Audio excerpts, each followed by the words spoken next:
Hello जी, आप लोग कैसे हो बताना। जैसा कि जीपीएससी का एग्ज़ाम 17 मार्च को है, आप लोग फॉर्म भर दिए होंगे और इतना कम समय रह गया है, 1 महीना 30 दिन बचा है।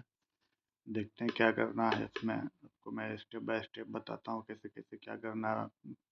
सबसे पहले पेपर 1 की बात करता हूँ, तो इसमें आपका हिस्ट्री है।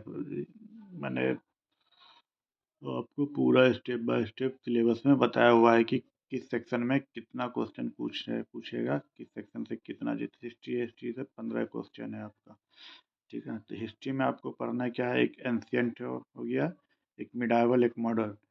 अब इतना कम समय में आपको इतना टाइम है नहीं जो आप आर्यन शर्मा या सतीश चंद्रा या बिपिन चंद्रा पढ़ेंगे, क्योंकि बहुत टाइम लग जाएगा। तो सबसे ईजी है, आप घटना चक्र बना लें, घटना चक्र से बना लें। आप हो सके तो 2-2 चैप्टर करके आप एनसीईआरटी पढ़ लें और घटना चक्र कंटिन्यू आपको प्रैक्टिस करना है, ठीक है, ओके। अब ज्योग्राफी में देखते हैं। ज्योग्राफी में भी 10 क्वेश्चन है आपका है।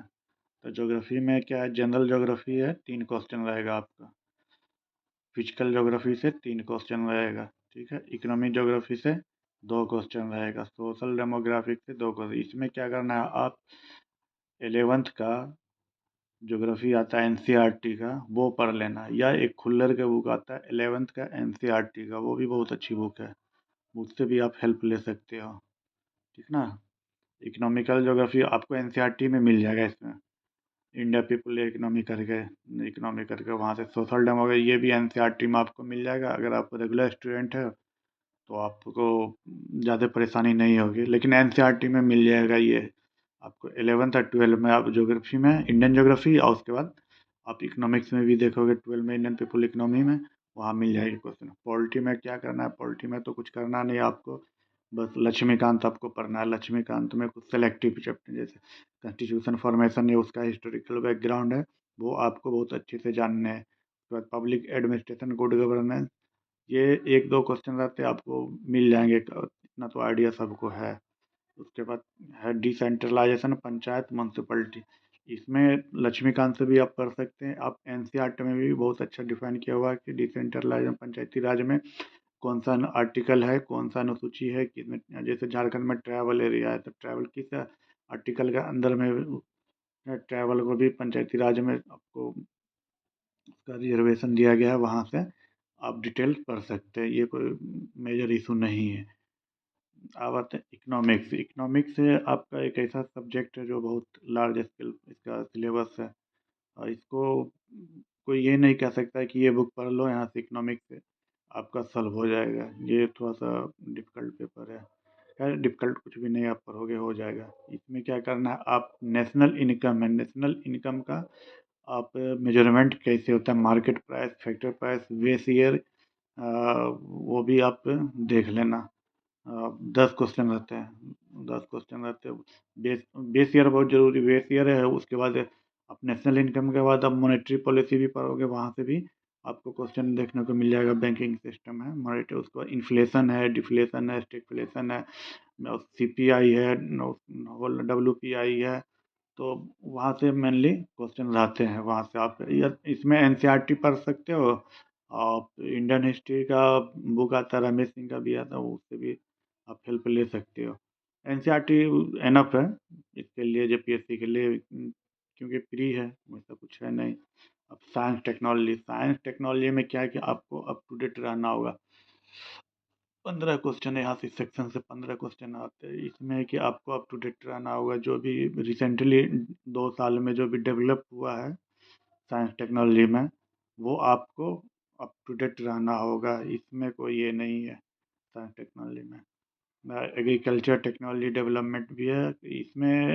एग्रीकल्चर टेक एक वाणी प्रकाशन का आता है, वो आप ले सकते हैं। कृषि एंड प्रौद्योगिकी, या प्रौद्योगिकी का आता है, वाणी पब्लिकेशन का, उससे आप हेल्प ले सकते हो। इसमें इंफॉर्मेशन है, आईसीटी, ये सब तो अप टू डेट रहोगे, करंट से अप टू डेट रहोगे, यहाँ इस सेक्शन आपका पूरा हो जाएगा। जितना तो फिक्स है, 15 में से कम आप 10 तो कर ही लोगे।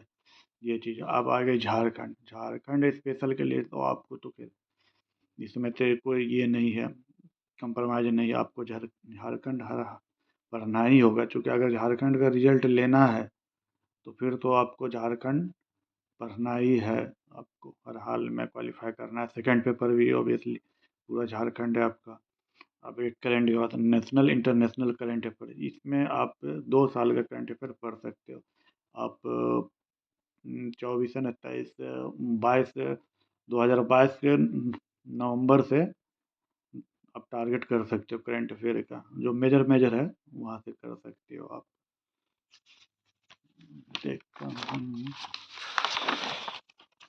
आप लोग सब्सक्राइब करना, अगर 50 हो जाते तो मैं लाइव आके मैं बता दूंगा आपको कहाँ से कहाँ किस किस सेक्शन से कितना पढ़ना है। सेलेक्टिव चीज़ बता, चूँकि मैं यूपीएससी कर रहा हूँ तो मुझे आइडिया है, मैंने लिखा भी है बीपीएससी मेंस जेपीएससी मेंस, तो सारी चीज़ें मुझे आइडिया है। आप एक सेक्शन देख लो, इसमें मिसलेनियस है, ह्यूमन राइट्स है। ह्यूमन राइट्स में आपको करना क्या है, एक लक्ष्मीकांत में ह्यूमन राइट्स के बारे में दिया हुआ है, वहाँ से पढ़ लेना। एक इंटरनेट से निकाल के ह्यूमन राइट्स के साइड, वहाँ से भी आप पढ़ सकते हो। बेसिक क्वेश्चन रहता है, वैसे कुछ एडवांस लेवल का क्वेश्चन रहता है नहीं डिफिकल्ट, जो आपको विशेष अंदर जाना, इंटरनली रूप से अंदर जाना, उसका फॉर्मेशन कैसे हुआ, मेंबर क्या है, कौन सा साल का उसका ईयर एस्टेब्लिश हुआ, हेडक्वार्टर क्या है, प्रेजेंट में ह्यूमन राइट का मेंबर कौन है वर्ल्ड में, इंडिया में, स्टेट में।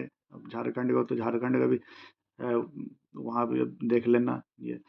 अब environmental protection, biodiversity, climate change, है ना।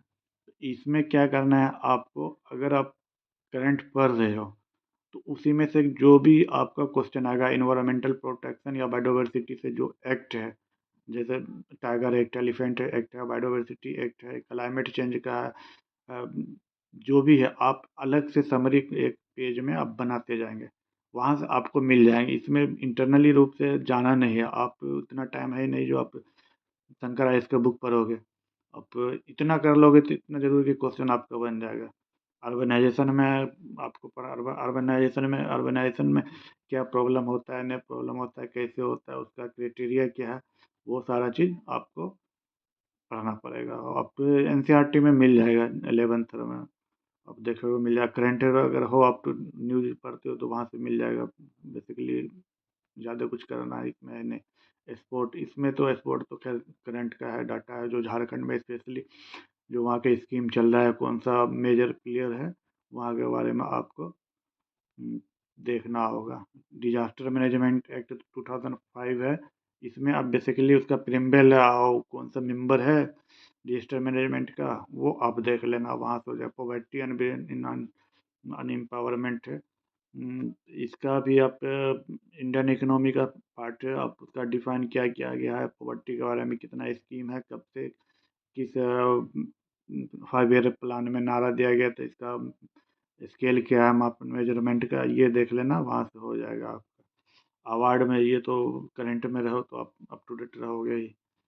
और यूनाइटेड नेशन का इंटरनेशनल एजेंसी में, यूनाइटेड नेशन में बेसिकली आप इंटरनेट पे जाओगे, यूनाइटेड नेशन मारोगे तो वहाँ फॉर्मेशन कैसे हुआ, कौन सा साल एस्टेब्लिश हुआ, कौन सा उसका प्रेजेंट में चेयरमैन है, फर्स्ट कौन है, इंडिया का क्या है वहाँ काउंसिल में, कौन सा मेंबर है, वो बेसिकली आपको देखना होगा। इंटरनेट पे आप हेल्प ले सकते हैं इससे। इंटरनेशनल, अदर इंटरनेशनल आईएमएफ है, वर्ल्ड बैंक है, या एडीपी है। एडीपी इंडिया से जो रिलेटेड है, जो भी एजेंसी है वर्ल्ड का, वो आप जैसे एससीओ है, आसियान है, ब्रिक्स है, आप यहाँ से वो सबको आप हेल्प ले सकते हो वहाँ से। बेसिकली ये आप तो लोग सब्सक्राइब कर देना। अगर 50 हो जाते तो मैं लाइव आप आके आपको पूरा डिटेल और अच्छी से डेली आके मैं आपको ओवरव्यू बता सकता हूँ। डेली आके मैं आधा घंटे टाइम निकाल के आप प्लीज़ सब्सक्राइब कर लीजिए।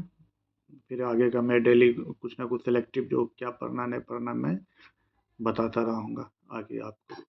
Thank you.